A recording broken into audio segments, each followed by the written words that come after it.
it. This is the Helpstone. Before I do step inside, I'm going to take another one of those breaths.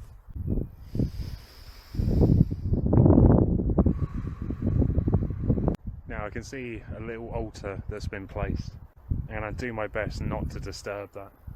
Let's go check it out.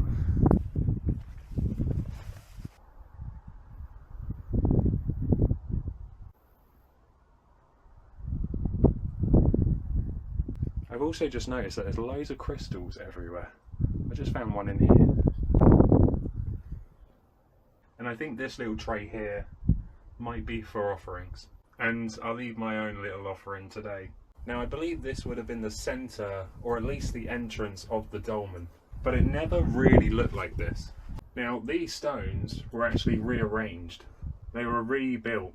It had all completely collapsed. And near around the 1900s, a private landowner took it upon himself to resurrect the stones.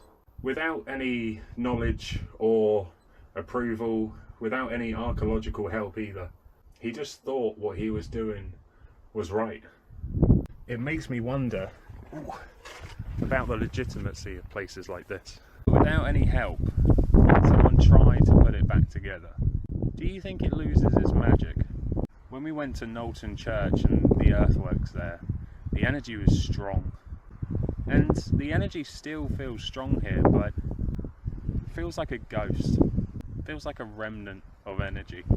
And although that is incredibly stunning, and it makes you wonder about the legends and the myths and the energy and the lore, is that a good representation of what used to be there? Would it have been better for it just to fade into the earth, instead of something being put there that might be right? Do you think that these sites can be resurrected, remade? And do you think there's a special way to go about doing that, to the best of our knowledge? Because I'm a strong believer that if you don't know, well then you don't know. Yeah, I'd be curious what you think.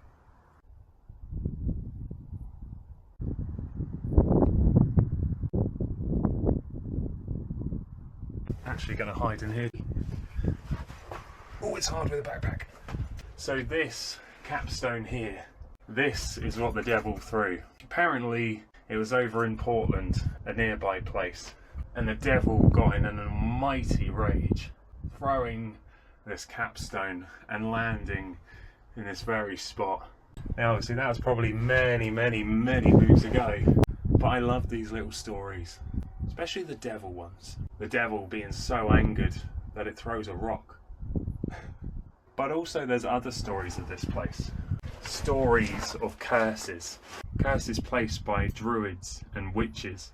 Reports of people having pounding headaches and pressure whenever they come to visit. Don't get me wrong, a little bit of pressure, I can feel that. This is definitely a strong place, that's for sure. And although I think the energy is muted, it is still incredibly powerful. Now some people also say that these stones are old giants that were turned to stone. And I've always loved that story.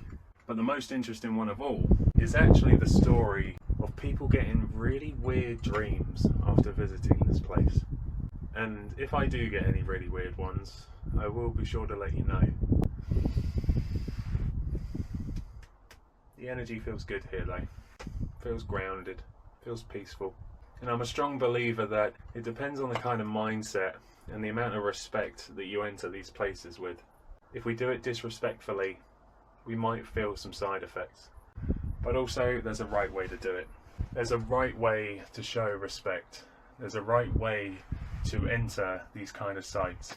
So yeah, no pounding head, no angry devils in sight, no funny feelings, but just a lot of history.